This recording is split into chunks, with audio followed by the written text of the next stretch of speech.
गायत्री मंत्राचं अनुष्ठान काशीमध्ये केलं.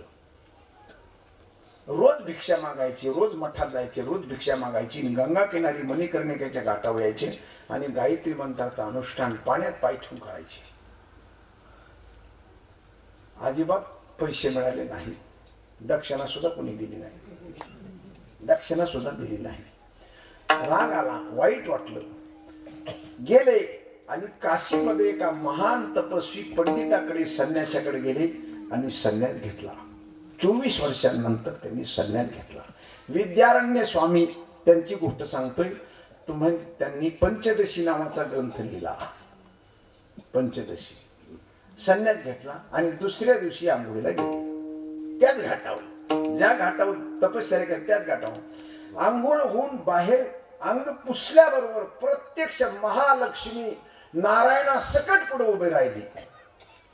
असे हिरे बाणी पाचू जड जवाहिरेचं ताट घेऊन उभी राहिली समोर. प्रत्यक्ष लक्ष्मी, परमेश्वर परमात्मा नारायण माधव आणि लक्ष्मी पुढे ताट घेऊन म्हणली, महाराज मी तुमच्यावर प्रसन्न झाले, हे तुम्हाला घ्या. त्यांनी असं बघितलं, म्हणले लक्ष्मी माता मी आता संन्यास घेतलाय, मला द्रव्याला शिवायचं नाही. मी आता काय घेतलाय? संन्यास घेतलाय, मला आता द्रव्याला शिवायचं नाही. तू कशासाठी आलीस? मला आता परत माझ्या मठात जायचे, तू रस्ता सोड आणि माझा रस्ता अडू नको, माझा रस्ता अडू नको. नाही म्हणले, मी तुमच्या भक्तीवर, तुमच्या साधनेवर अतिशय प्रसन्न झाले आणि प्रसन्न झाल्यानंतर मी तुम्हाला आले, हे माझं स्वीकार करा. ते म्हणले मला नाही करायचं. ती म्हणली तुम्हाला मी द्यायला आले. दोघात बऱ्याचशा वेळेला त्यांची चर्चा झाली. विद्यारण्य स्वामी म्हणले, लक्ष्मी तू काहीही आग्रह धरू नकोस, मी तुला स्पर्श करणार नाही. पण मी तुला एक प्रश्न विचारतो, तू कालपर्यंत माझ्याकडे का नाही आलीस, आज का आलीस? तू कालपर्यंत का नाही आलीस, आज का आलीस? ते म्हणले कालपर्यंत मला येण्यासारखी तुमच्याकडे तयारी नव्हती. म्हणले का? 24 वर्ष मी गायत्री मंत्राचं अनुष्ठान केले आणि तू नाही म्हणतेस. तिने काय केलं, असा हात केला आणि विद्यारण्य स्वामीवर आपल्या हातातून एक कृपा दृष्टी टाकली. जसं संजयाला महर्षी व्यासानं दृष्टी दिली आणि धृतराष्ट्राला काय चाललंय ते सांगितलं, तसं लक्ष्मीनं विद्यारण्य स्वामीला असा हात केला आणि एक दृष्टी दिली. म्हणजे विद्यारण्य स्वामी मागचे तुमचे जन्म बघा, मागच्या जन्मात तुमच्याकडे किती दोष होता. रोज तुम्ही मंत्र म्हणत होते, रोज मंत्र म्हणायचे. त्या रोज मंत्राच्या साधनेनं एक पापाचा डोंगर, एक दोषाचा डोंगर धडा धडा धडा धडा जळत होता. मागचा दोष हे रोजच्या साधनेने तुमचे जळत होते आणि तुम्हाला असं वाटत होतं की मला कसंच काही मिळाना, मला कसंच काही मिळाना, असं घडत नाही. तर मागचे दोष जळत होते. कालपर्यंत सगळे डोंगर जळाले. ज्या वेळेला सगळे डोंगर जळून गेले त्या क्षणाला तुम्हाला अतिशय श्रेष्ठ उंचीची सद्बुद्धी निर्माण झाली आणि त्या क्षणाला तुम्ही संन्यास घेतला. सगळे डोंगर जळाल्यानंतर म्हणून मी लक्ष्मी तुमच्या पायाजवळ लोटण घालायला लागली. त्यामुळे तुमची तपश्चर्या वायाला गेली असं म्हणता येणार नाही. हे मागचं बघा काय चाललंय ते. विद्यारण्य स्वामीने पाहिलं, अरे बापरे, एवढा दोष इतक्या जन्मातला माझा. प्रत्येक मंत्रानं जपत होता, प्रत्येक मंत्रानं जळत होता आणि ते जळत असल्यामुळे तुम्हाला मिळत नाही असं वाटत होतं, पण तसं घडत नाही.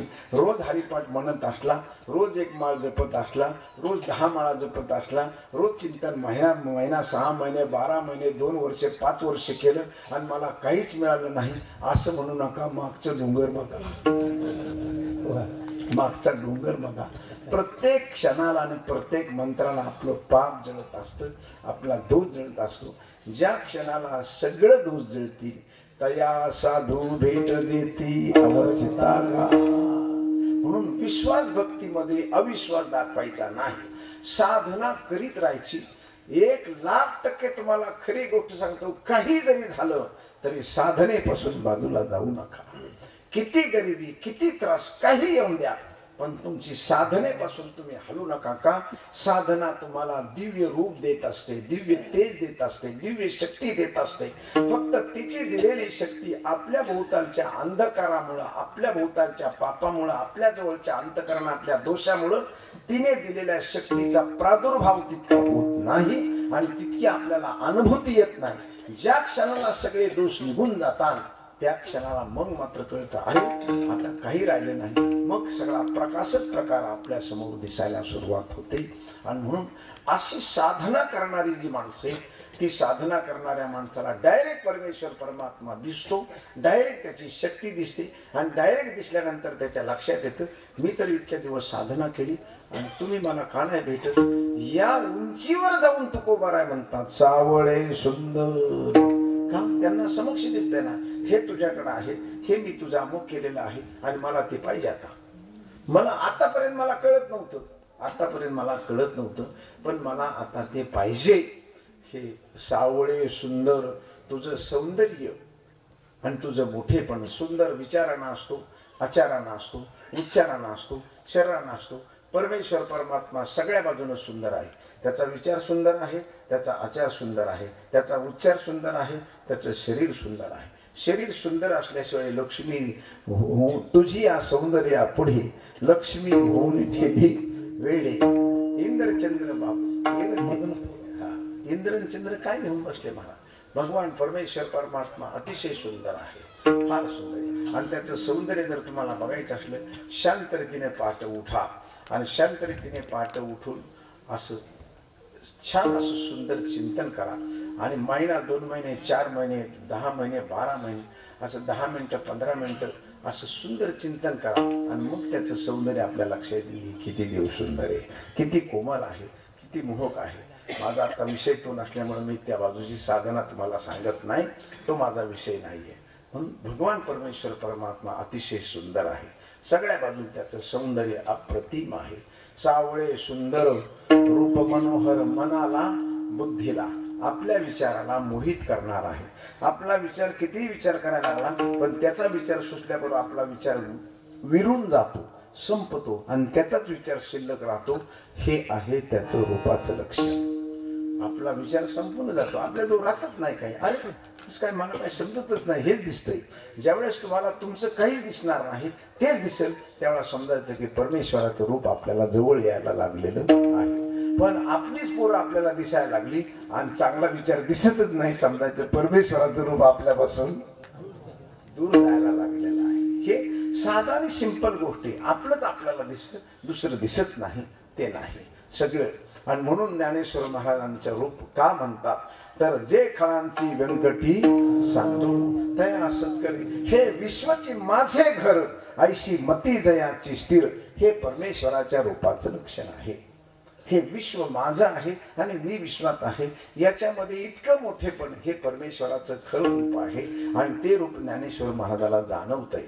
आणि म्हणून मी माझी ऐशी आठवण, विसरले जयाचे अंतकरण, पार्था तू संन्याशी जाण निरंतर. अशा प्रकारचं परमेश्वराचं सावळं सुंदर रूप आणि मनाला मोहित करणारं तुकोबाराय म्हणतात, राहो निरंतर हृदयी माझे, राहो निरंतर हृदयी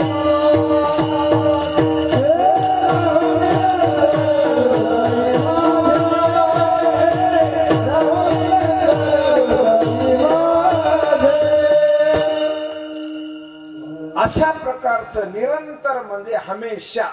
देवाची भक्ती हमेशा आपल्या जवळ, चांगला विचार हमेशा आपल्या जवळ असावा. तो कमी प्रतीचा असू द्या पण तो पाहिजे. थोडा असू द्या, किलोभर नसू द्या, 100 ग्रॅम असू द्या ना, 5 ग्रॅम असू द्या, पण तो कायमचा पाहिजे तुमच्या जवळ. 5 ग्रॅम असू द्या, कायमचा पाहिजे. त्याला सातत्य पाहिजे. सोंडी एवढीच तुपाची धार असली पाहिजे, तेलाची धार असली पाहिजे असं काही नाही. बारीक सुईच्या टोका इतकी पण असू दे, पण सातत्य ठेवू, सतत ठेवू. त्या सततपणाला जो एक ट्रिपा आपण नळ बसवलेला असतो आणि मोरीत नळ बसवलेला असतो, तो नळ लिकेज असतो, थेंब थेंबच पाणी खाली पडतं. त्याचं काय बदा 24 तास पडत नाही, थेंब थेंबच पाणी पडतं. पण 12 महिन्याने ती खालची फरशी इतकी मऊ होती की तिथंच माणूस घुसरू पडतो, तिथल्या तिथंच. मोरी याची, फरशी याची, नळ याचा, सगळं याचं, घर याचं. आणि घसरला सुद्धा कुणी घसरवला, फक्त थेंब थेंब पाणी पडलं, बाकी काहीच नाही पडलं. नळ सारखा चालू आहे का? नाही. तो गेले की झालं नुसतं आपलं थेंब थेंब थेंब थेंब पाणी. एक थेंबानं पाणी जर पडत राहिलं तर ती कठीण फरशी सुद्धा इतकी मऊ होते 50, 100 किलोच्या माणसाला सरळ नीट करून ठेवते एक थेंबानं. अरे एक थेंब जर पाण्याचा फरशीला मऊ करतो तर रामकृष्ण हरी रोज दिवसाला जे म्हणणार ते अंतकरणाला किती मऊ करेल याचा विचार करा तुम्ही. पण रोज म्हणा, नाही तर एकादशीला मोठा भस्म लावला आणि आमोशाला डाब येऊ गेला. आता म्हणले तू एकादशीला तर मग शर्ला दिसला होता तर मग सध्या मंदिरात इकडे कस काय आला म्हणला ती एकादशी होती. मला सांगा असं चालत नाहीये. थोडं ठेवा पण तुम्ही करेक्ट ठेवा, इतकंच पाहिजे. नाही संन्यास घेता आला तरी चालेल, पण आपल्याच घरामध्ये संन्यास वृत्तीने वागण्याची अपेक्षा तर करू शकता का नाही? करू शकता का नाही? अपेक्षा करू शकता ना. म्हणजे तशी वृत्ती तुमच्या गृहस्थ आश्रमात सुद्धा तुम्ही संपादन करू शकता, पण ते सातत्य पाहिजे. आणि म्हणून महाराज म्हणतात राहो निरंतर. आपल्याला गुरुवार चांगला वाटतो, सोमवार चांगला वाटतो आणि रविवार आणि बुधवारात आपला घोळच होतो, त्याच्याबद्दल आपल्याला काय वाटतच नाही. म्हणजे रविवार बुधवार आपल्याला खराब वाटतो. अरे माणसं सकाळ सकाळ जर घरात दोघं बायको नवरा जर भांडायला लागले, शेजारचा म्हणतो हे सकाळ सकाळ तुमचं काय चाललंय भांडण. म्हणजे सकाळी भांडण करायचं मग दुपारी काय काठ्या कुराटी घ्यायच्या. दुपारी सकाळचं भांडण चालत नाही, दुपारी काठ्या कुराटी घ्यायच्यात का? काही तसं काही नाही. सातत्य हे सतत तुम्हाला थोडा परिनिरे थोडा असू द्या, पण सतत तुम्ही चांगलं ठेवा, सतत चांगलं बोला. थोडं बोला ना, दिवसातून 1000 शब्द बोलण्याऐवजी 15-20 शब्द बोला, पण ते खरे बोला, ते गोड बोला, ते चांगले बोला. नका जास्त बोलणं. कोणी तुम्हाला आग्रह धरलाय का जास्त बोलायचा? जास्त बोलू नका. घरात असू द्या, आपला असू द्या, काही असू द्या, नका बोलू जास्त. पण जे बोलायचे ना ते परमेश्वराला, संत विचाराला, आई वडिलांच्या विचाराला, समाज विचाराला, नीतीला, पद्धतीला धरून ते मधुर बोला. जे बोलायचे ते मधुर. फार बोललो मी, फार बोललो आणि त्या बोलण्यात काहीच अर्थ नाही, काय त्याचा उपयोग आहे? फुकट. नका बोलू फुकट, नका करू. म्हणून सातत्य ठेवा. राहो निरंतर, सतत माझ्याजवळ हे तुझे गुण राहावात अशी माझी परमेश्वरा अतिशय प्रामाणिक अपेक्षा आहे. यापेक्षा मी कुणाचीही भीड धरणार नाही. मला कुणाची अपेक्षा नाही, कुणाबद्दल मला काही तिरस्कार नाही, ना चाळही कुणाबद्दल नाही. फक्त तूच मला पाहिजेस. हे शेवटच्या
अनेक काही इच्छाड तुझे नाम गोड पांडुरंगा.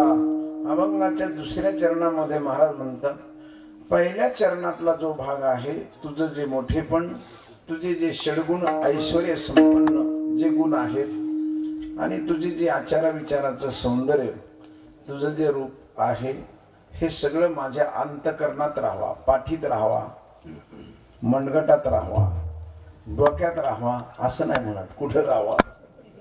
अंतकरणात राहावा, माझ्या हृदयात राहावा. का?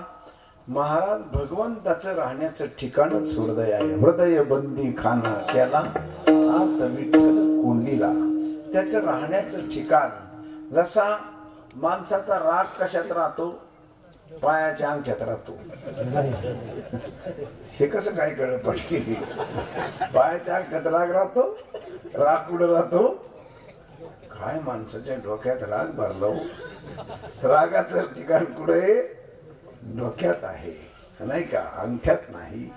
तसं देवाचं राहण्याचं ठिकाण अंतकरण आहे. तैसा हृदयामध्ये मी राम. हृदयात राहतो आणि म्हणून भगवान म्हणतात की मी हृदयामध्ये तू माझ्या राहावास. यापेक्षा मला दुसरी काहीही चाड नाही. तू काही मला दिलंस तरी मला त्याचा उपयोग नाही, मला त्याची गरज नाही, मला त्याची अपेक्षा नाही, मला त्याची कुठल्याच प्रकारची चाड नाही. फक्त एक गोष्ट तुला मी आवर्जून सांगेन, तुझे नाम गोड पांडुरंगा. तुझं नाम गोड आहे. पांडुरंगाच्या समोर पुढे उभा आहेत म्हणून शब्द पांडुरंग वापरला. रामाच्या पुढे असते तर राम वापरला असता, कृष्णाच्या पुढे असले तर कृष्ण वापरला असता. ज्या देवतेच्या समोर उभे आहेत त्या देवतेचं त्यांनी शब्द वापरलाय. हे देवा, तुझे नाम गोड आहे. गोड तुझे नाम, गोड तुझे रूप. देवाचं रूप गोड आहे आणि देवाचं नाम गोड आहे. एवढा गोड शब्द सांगायचा ना आपलं उरकून घ्यायचं. विठ्ठल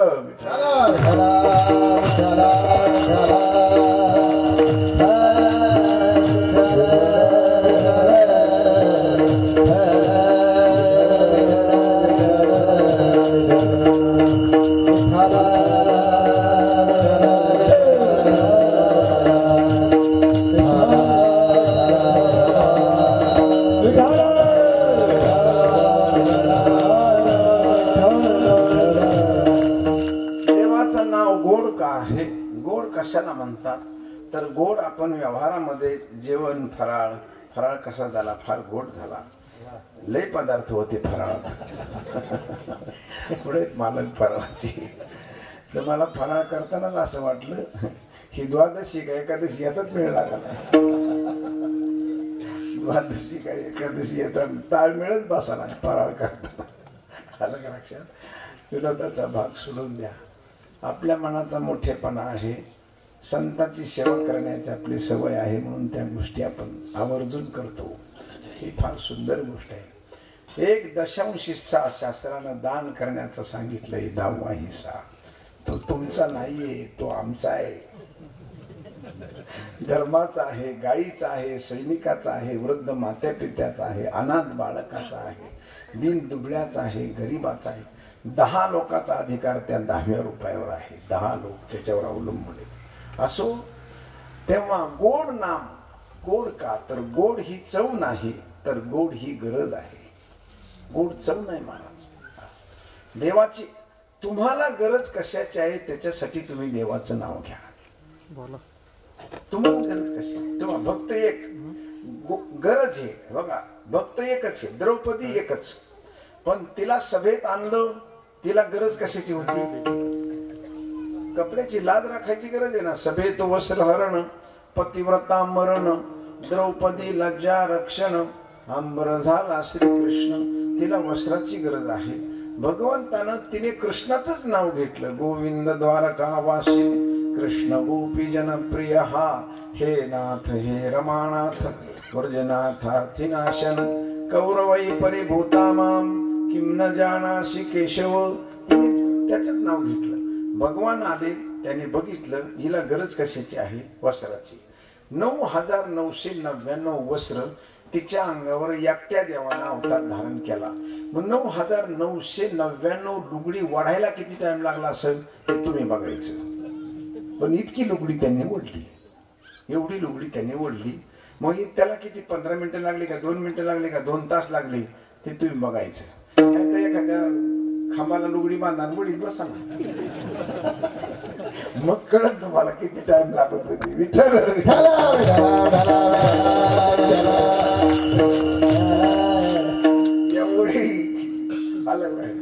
एवढी लुगडी त्यांनी ओढली, इतका वेळ लागला. इतकी वेळ सभा चालली होती. त्या वेळेमध्ये भगवान तिला लुगडी देत होती. आणि एक असं नव्हतं लुगडं एकासारखं दुसरं नव्हतं, दुसऱ्यासारखं तिसरं. प्रत्येक लुगड्याची डिझाईन, त्याची रंग, कलर, पदर, काठ सगळं वेगळं. ही सगळी माणसं लुगड्याकडेच बघत बसली. ही कुठून आणली लुगडी एवढी, ही अशी भारी लुगडी. स्वतः जर मातीत जर इतकी सुंदर फुलं जन्माला घालतोय, तर द्रौपदीच्या अंगावर लुगड्याचा अवतार घेताना किती सुंदर घेतला असेल त्यांनी, कल्पना करा मला. त्या लुगड्याला चंदनाचा सुवास येत होता, अत्तराचा सुवास येत होता, भयंकर सुवास येत होता त्या लुगड्यातून. आणि एक एक लुगडं असं भारी भारी, की ते बघतच राहिले सगळे त्याच्याकडं. का, तिला गरज कशाची, तीच द्रौपदी दुर्वास पातळा पातळा धर्म छळा वया वनी. दुर्वास ऋषी जर धर्माला अन्न मागायसाठी गेले, तिथे द्रौपदीनेच हाक मारली. मग तिथे पुन्हा लुगड्याचं गाठून आणलं का, पुन्हा लुगडी घेऊन आला नाही ना. तिथे अन्नाची धान्याची भावची लवलाही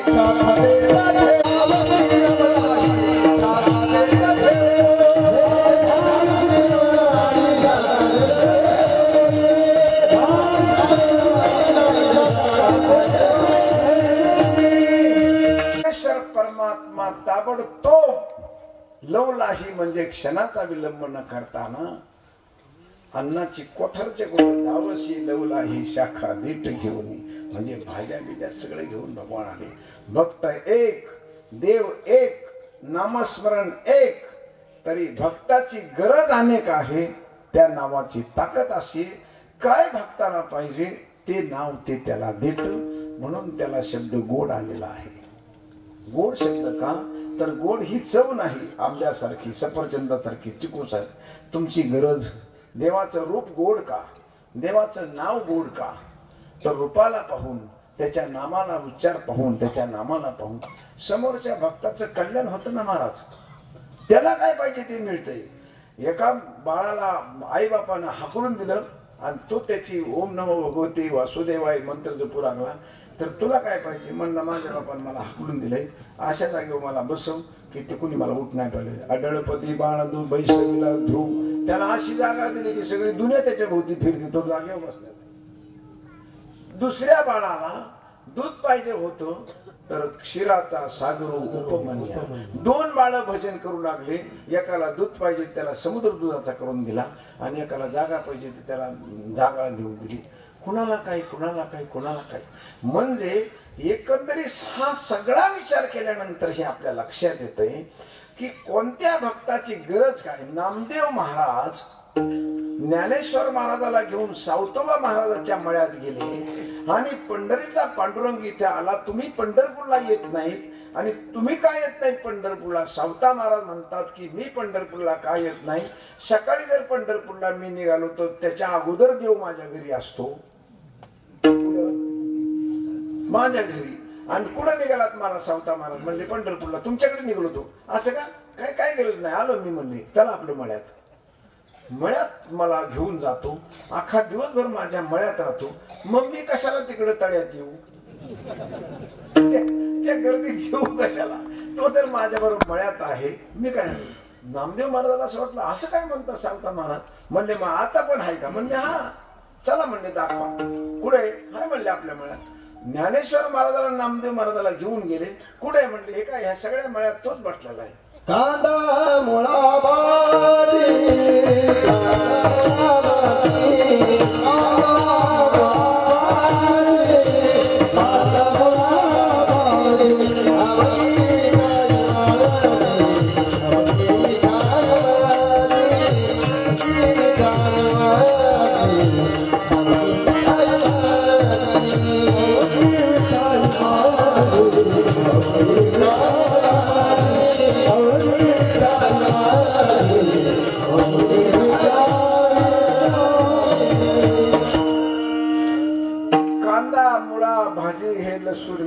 कोथंबीर अवघा झाला माझा हरी. त्यांनी दाखवला तर नामदेव महाराजांना त्याला कांदे कांदे दिसले, बटाटे बटाटे दिसले, टमाटे टमाटे दिसले, सगळं तसंच दिसलं ना, वेगळं काय दिसलं त्यांना. म्हणले ह्याच्यात म्हणले काय याच्यातच माझा देव आहे. अहो म्हणले हे कांदे आहेत, हे लसूण आहे, हे बटाटे टमाटे येतं. ते म्हणले तुम्हाला नाही दिसला का नामदेव अजून. त्याने कांदा उपटला, असा उपटला. ज्या देवाला कांद्याचा नैवेद्य चालत नाही चालतो कांद्याचा नैवेद्य चालतो का नाही. तुम्ही कुठल्याही बडव्याला विचारा, कोणत्याही पुजाऱ्याला विचारा, कुठल्याही त्र्यंबकेश्वरच्या कोणत्याही देवाला विचारा, मग तुम्ही कांदा लसणाची भाजी देवाला देता का. अजिबात नाही, अजिबात नाही, अजिबात काय नाही. का देत नाहीत, का लोक कांदा खात नाहीत मला काय कळलं. मी खातो कांदा त्यामुळे का खात नाहीत ते वेगळं असेल, त्याची त्याची साधना वेगळी आहे. आपल्याला त्याच्याबद्दल काही कॉमेंट्स करायच्या नाही. पण कांद्याचा नैवेद्य देवाला चालत नाही. आणि यांनी ते कांदा उपटला कुणी, सावता महाराजांनी. आणि ज्ञानेश्वर महाराजांनी नामदेव महाराज पुढं, आणि नामदेव राजाच्या पुढं असा नाका पुढं कांदा धरला आणि सांगितलं नामा बघ बरं याच्यात आहे का. तर त्याच्यामध्ये देव अशी खाली मान घालून आणि खाली मुंडकं करून त्या कांद्यात उभा राहिलेले नामदेव महाराजांना दिसले. नामदेव महाराज असे नीट बघत तिथं, उल्हासनगरच आहे का पंढरपूरचा आहे. हा नेमका पंढरपूरचा आहे का कुठला आहे, उल्हासनगरचा आहे. काय करताय. ज्ञानेश्वर महाराजांना नामदेव महाराज म्हणतात माऊली बघा बरं जरा, तुम्ही बघा, मला तर काही मेळ लागत आहे पण तुम्ही बघा. ज्ञानेश्वर महाराजांनी पाहिलं, हसायला लागले. ज्ञानोबाराकडे बघितले, देव हसले, देव हसले. आणि ज्ञानेश्वर महाराजांनी नामदेव आहे हे पंढरपूरचाच आहे, उल्हासनगरचा नाही. ज्ञानेश्वर महाराजांनी खात्री दिली ना, हा पंढरपूरचाच उल्हासनगरचा नाही, ओरिजिनल हा. ते म्हणले ओरिजिनली. आता तेवढे थांबावं का नामदेव महाराजांनी. म्हणले आपल्या पंढरपुरात रुक्मिणी आहे, राही आहे, सत्यभामा आहे, इथं कांद्यात एकटाच कस काय, त्या बाकीच्या कुठं गेल्या. सावता महाराज म्हणले ते सुद्धा आहेत ना. त्याने दुसरा मोठी लसणाची लसूण वाटलं आणि पुढे नेला. आता कांदा खंड आहे आणि लसूण पाकळ्या. आता मग एका पाकळीमध्ये रुक्मिणी, एका पाकळीत सत्यभामा, एका पाकळीत राहीबाई. अष्टविनायका 8 ज्या मुख्य राण्या होत्या कृष्णाच्या, त्या सगळ्या 8 जणी त्या 8 पाकळ्यामध्ये. नामदेव महाराज म्हणले देवा ह्याच्यात सगळ्या 8 जणी येतात आणि इकडे एकटाच हा. सावता महाराज म्हणले तिथे सुद्धा ते एक मंदिरात नाहीत ना, तिथे सुद्धा वेगळ्याच मंदिरात येतात. त्यामुळे त्या पाकळीत एका पाकळीत. सावता महाराजांनी साष्टांग नमस्कार. ज्या देवाला कांद्याचा लसणाचा नैवेद्य चालत नाही तो देव होय भक्ती केला तैसा पूर्वी धरावी ते. तो कांद्याचा लसणा जर सावता महाराजाच्या साठी जर आला तर माझा मुद्दा असा आहे, मी काय शब्द तुम्हाला सांगतोय की तुझे नाम गोड. सावता ज्ञानेश्वर महाराजाला आणि नामदेव महाराजाला पांडुरंग रुक्मिणी दाखवायची ही गरज सावता महाराजांची होती का नाही. उपटल्याबरोबर त्याच्यात हा हजर आहे. इकडे वस्त्रासाठी, तिकडे दुधासाठी, तिकडे आढळपदासाठी, इकडे नामदेव ज्ञानेश्वर महाराजाला दाखवायला, तर इकडे छातीत सुद्धा दाखवायला. मला सांगा गरज आहे ना. जसा मारुती राहिलं सीतामाईला दाखवत असताना तू मने का फोडतो, याच्यात राम नाही मग तुझ्यात आहे का, मग फाडलं. मग रामाला तिथं बसावं लागलं का नाही जाऊन, रामाला बसावं लागलं ना तिथं जाऊन. आणि नुसतं रामाला नाही, रामाला एकट्याला नाही तर तिला घेऊन जावं लागलं सीतामाईला. तेव्हा सीतामाई म्हणल्या मारुती अरे काय आहे तुझं का, तर त्याचं नाव इतकं गोड आहे की तुमची कितीही अवघड गरज जरी असली तरी ती गरज पुरण्याची ताकद ही फक्त परमेश्वराच्या रूपात आणि नामात आहे, हे विसरून चालणार तुमची काही गरज. म्हणून तुम्ही जे तुम्हाला वाटेल ना, जे पाहिजे त्याच्यासाठी देवाचं चिंतन करा, मग काय हरकत आहे. ह्या भक्तानं केलंय का नाही, यांना केलंय ना. 14 दिवस तुकाराम महाराज काय भजे पाव खात बसले होते काय डोंग ह्याच्या शेजारी, डवाच्या शेजारी. हा काय करीत बसले होते, अरे माझे अभंग बुडवले, माझे अभंग बुडवले, माझे अभंग बुडवले, माझे अभंग बुडवले. ह्याच्यासाठी देवाचं चिंतन करीत बसलं ना मला. म्हणजे गरज कशाची इथं? अभंगाची ना. देवाला ते दगडा सकट वर आणावे लागले. अभंग लिहिताना देव सांगतो आणि बुडल्यानंतर देवच काढून देतो. ह्या दोन गरजा वेगवेगळ्या तुकोबराच्या जर भगवान परमेश्वर पूर्ण करतो तर आपल्यासारख्या पूर्ण करायला झालं काय त्याला? काय झालं त्याला? पण आपण त्या पद्धतीने विश्वास ठेवीत नाही, तशा पद्धतीने आपण विचार करीत नाही. म्हणून माझं प्रामाणिकपणे म्हणणं आहे, तुम्हाला जे पाहिजे ना ते त्याला मागा, पण काम करून मागा. बिना कामाचं मागू. अंधार पडल्यावर राम राम राम राम राम राम राम राम राम राम राम राम राम राम राम राम राम आणि उजेड आला रामाचं म्हणजे अंधारात राम राम म्हणायचं संकटात आणि उजेडामध्ये सिनेमाची गाणी म्हणायची. मग कसं काय जमायचं? प्रतिकूल काळ आणि अनुकूल काळात दोन्ही काळामध्ये तुम्हाला देवाचं चिंतन करता आलं पाहिजे. अनुकूल काळात करा तरच प्रतिकूल काळात तो स्वतः उभा राहील. चांगल्या तरुणपणात देवाचं चिंतन करा. म्हातारपणात तुमची वाचा जरी गेली तरी तुमच्या मनातला तो बाजूला जायचा नाही, तो तिथंच बसून राहील. जागेवर बसल, तुमच्या जवळच बसल. कारण तरुणपणात तुम्ही त्याला आराधना केली ना, मग म्हातारपणात तू निसल्याने गाता उभा नारायण बैसल्या कीर्तन करता तो तुम्हाला सांभाळील ना. पण आपण तरुणपणामध्ये कुणालाही सांभाळितो आणि म्हातारपणात त्याला बोलितो. ते कसं काय येईल? आणि ज्या टायमाला मला सांभाळायला बोलायला पाहिजे त्या टायमाला आला नाही आणि नंतर तुम्हाला बोलायला लागला संकट काळात. असं चालत नाहीये. आणि म्हणून तुझे नाम गोड संकट काळामध्ये पाहते पांडव अखंड वनवासी परे त्या देवासी. याला म्हणतात सतत सातत्य. कसाही काळ आला तरी त्याचे चिंतन करीत होते. वनात गेले काय आणि राजगादी बसले काय, चिंतन करीत होते ते. आणि म्हणून आपण त्यांच्या दृष्टांत पाहतो. हे कुणासाठी? आपल्याला रोजच्या जीवनात जगण्यासाठी त्यांना आपल्याला स्वीकारायचे. आणि म्हणून तुझे नाम गोड पांडुरंगा अनेक काही इच्छा आम्हाला नाही चाण. हा जन्मोजन्मी ऐशे मागतिले तूज आम्हाशी सहज द्यावे आता सहज. एवढा शब्द सांगायचा 1 मिनिटात. जन्माच्या जन्मामी सेवा मागे बहुता जन्मी हेची करता सगळी कीर्तनकार मंडळी येतात, याच्यात कोणी कमी नाही. आणि तुम्ही कीर्तनकाराला 50 वर्ष तुम्ही ऐकता म्हणल्यावर महाराज 8 45 400 कीर्तन तुम्ही या गावात ऐकले. 50% तरी अभंग पाठ असते. 400 ऐकलेत, कमीत कमी 200 तरी पाठ आहेत ना. किती आपण ऐकतो. म्हणून पिंजून सांगायचं नाही फार गोष्टी, फक्त तत्व सांगायचं. तात्विकता गोष्टी पिंजून नाही सांगायच्या. जन्मोजन्मी ऐशे मागितले तुझ जन्माच्या जन्म आम्ही तुझी सेवा केली. आम्हाशी सहज द्यावे आता तू सहज दिलं पाहिजेस. सहज शब्द का वापरला? तुकाराम महाराज म्हणले अरे मी तुझ्या बरोबर गोकुळात होतो. जे जे झाले अवतार तुका त्यांच्या बरोबर मी गोकुळात होतो तुझ्या बरोबर. ज्या गवळणी तुला दाव्याला बांधित होत्या, ज्या गवळणी तुला दार लावून घेत होत्या, ज्या गवळणी तुला जवळ देत होत्या, तुला दगडानं मारित होत्या, त्या गवळणीचे तो दारं मोडली, त्यांची शिंकी तोडली, त्यांच्या घरी गेला, त्यांची लुगडी ओढली, त्यांना वाटत ते गायी सोडून दिल्या आणि त्यांचं दही दूध तो चोरून आणलंस, चोरून खाल्लंस. त्यांची इच्छा नसताना सुद्धा त्यांच्या घरी तू चोऱ्या माऱ्या करीत होता आणि आम्हाला घेऊन करीत होता.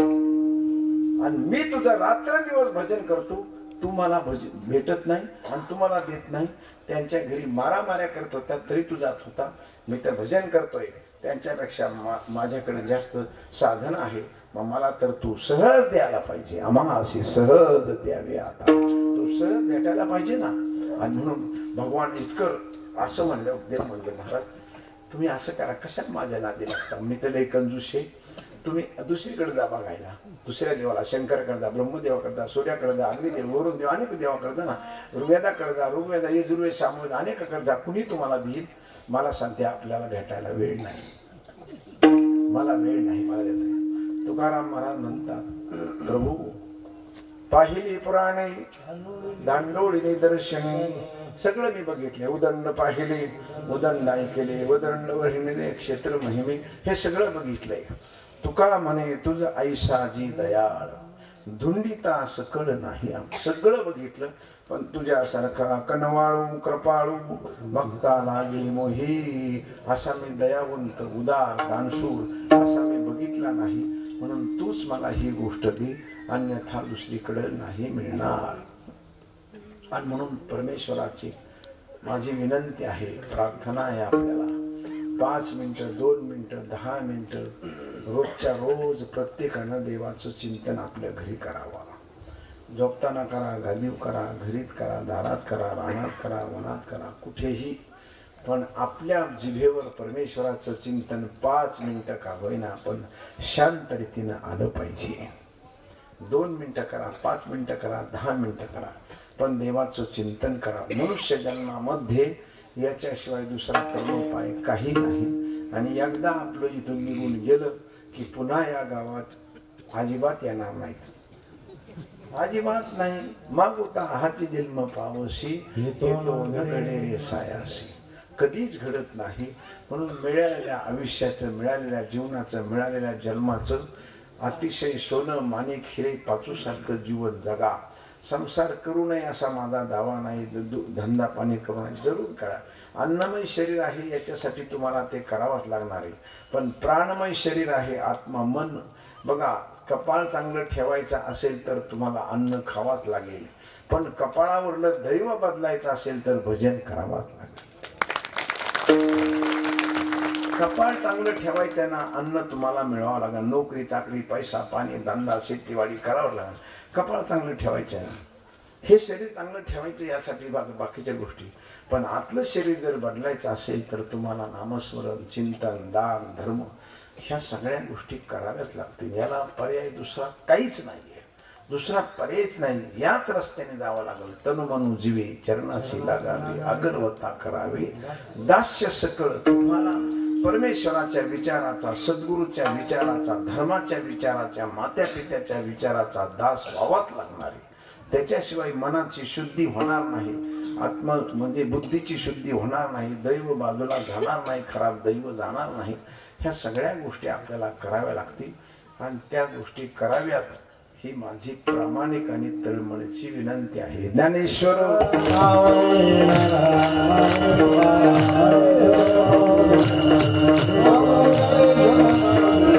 Oh